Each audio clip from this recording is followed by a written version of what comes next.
Bonjour Estelle. Bonjour François. Comment ça va? Ça va bien? On souhaite-tu bonjour à tous les gens qui sont là? Oui, Oui. un gros bonjour d'être là. Estelle, tu t'impliques beaucoup ici dans la paroisse Christ-Roi, à Oui. Amos. Oui, Et je crois que tu avais 2 groupes, toi, au niveau du synode, hein, que tu as accompagné? oui.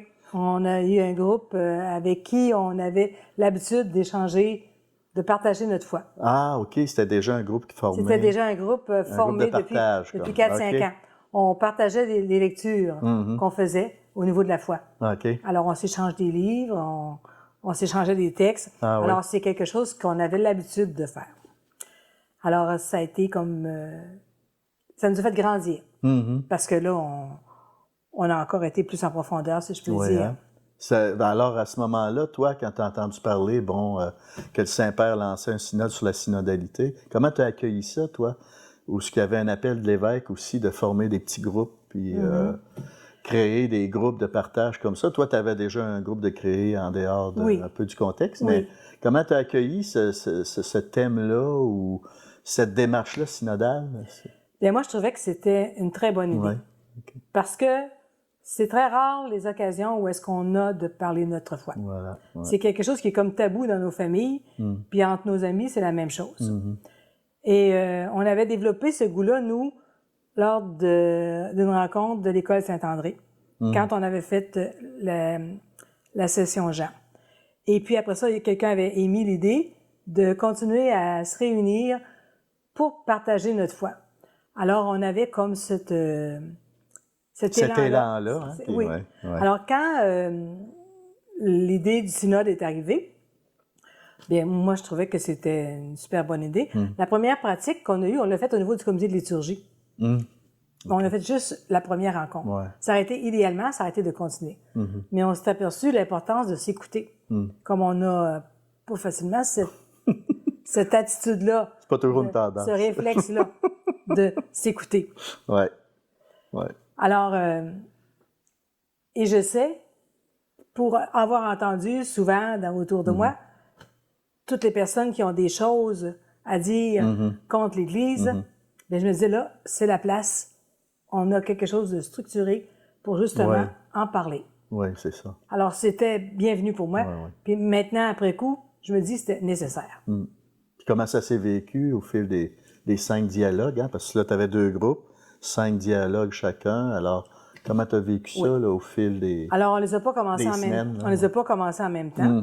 Okay. Fait que ça nous donnait une certaine expérience, je trouve, d'une place à l'autre, d'un groupe à l'autre. J'ai remarqué qu'à chaque fois que les questions étaient posées, on était comme bouche bée. On savait pas trop quoi répondre. Les questions étaient comme trop vagues Puis finalement, on manquait toujours de temps. On prenait toujours plus de temps que prévu. Alors, les gens avaient des choses à dire. Ah, c'est vrai ça. Y a-tu un thème en particulier, un dialogue précis ou un des 5 dialogues que tu retiens le plus ou qui a été plus agréable ou qui a été... Ben moi, je pense qui a retenu ton attention? Tous les dialogues étaient importants. Le 1 et le 2 qui parlaient de l'écoute et de l'expression, c'était comme un prérequis aux autres. C'est ça. Alors, avant d'aller plus loin, il faut commencer par s'écouter. Il faut avoir l'occasion de s'exprimer. Puis après ça, bien, c'est sûr que l'idée de comment on prend des décisions, bien, c'est important parce que on avait le sentiment, on a le sentiment que c'est juste un petit groupe de personnes qui prennent des décisions. Puis c'est décisionnel.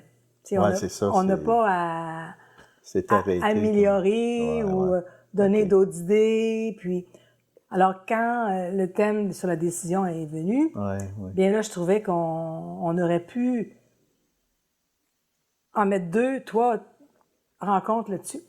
Parce que il y a un travail à faire. Il y a beaucoup de décisions à prendre. Mais je pense qu'il y en aura toujours des décisions à prendre. Et qu'on pense à questionner, à demander l'avis des autres, c'est de garder ça en tête. Parce que si les gens font partie de la décision, je pense que l'engagement va être plus facile aussi. Alors,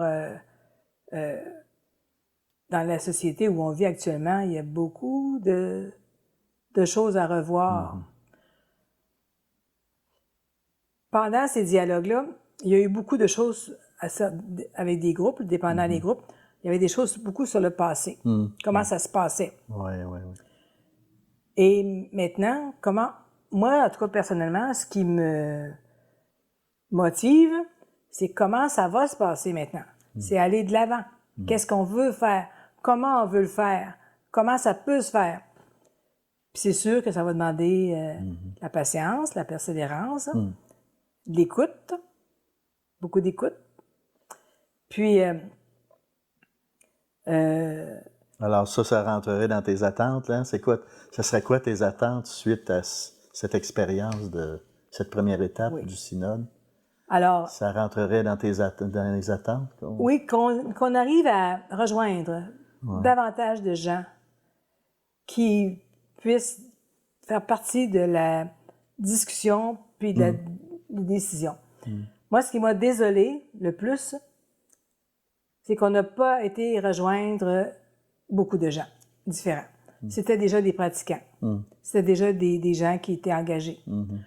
Alors, tous ceux qui... De l'extérieur, qui ont décroché, qui ont débarqué de l'Église, ben les autres, on les a pas entendus. En tout cas, moi, je les ai pas entendus. Ils sont pas venus. Pourtant, on en a fait des invitations, mais ils sont pas venus. La réponse n'a pas été là. Alors, il faut faire autrement. C'est ça. Il faut faire autrement parce que même des gens de nos pratiquants là, qui viennent à l'Église le dimanche, là, la réponse a été très, très faible. C'est des gens engagés qui sont venus parler. Alors, on aurait voulu entendre ces personnes-là, mais ça n'a pas été fait. Qu'est-ce que tu retiens en tout de toute cette expérience-là? C'est avec quoi tu repars comme espérance? Comme espérance. Comme espérance dans tout ce que... Ben moi, je trouve que le monde a beau évoluer, mais il ne change pas tant que ça. Tu sais, quand dimanche passé, Jésus disait, il faut passer par la porte étroite. Ben c'est ça.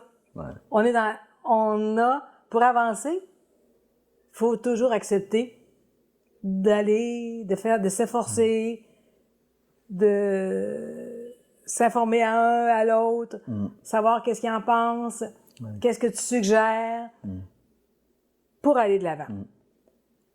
C'est sûr que ça prendra toujours du leadership, là. Ça prendra quelqu'un qui va prendre une décision. Mais quand tu prendras la décision, bien, il y aura eu une consultation. C'est ça. Puis l'avis des gens, puis peut-être des idées qu'on n'aurait pas pensé. C'est ça, Mais c'est ça. Comment faire pour aller rejoindre ceux qui ont décroché? Voilà. On pourrait conclure avec ça. Ça ferait une belle boucle. Oui, je pense que... Une belle perspective d'avenir. Les gens qui ont rencontré Jésus-Christ, là, puis qui croient en lui, là, ils ne débarquent pas à moindre petit scandale qu'il y a dans l'Église. Mais tous ceux qui ont débarqué pour X raisons, puis à quelque part, je peux les comprendre. Mais je trouve ça désolant qu'ils ne soient pas venus se raccrocher à ce noyau-là. Parce que c'est un noyau qui va aller de l'avant. Puis qui fait qu'on veut favoriser cette rencontre avec un Christ vivant. C'est ça. De nous brancher sur lui. Oui.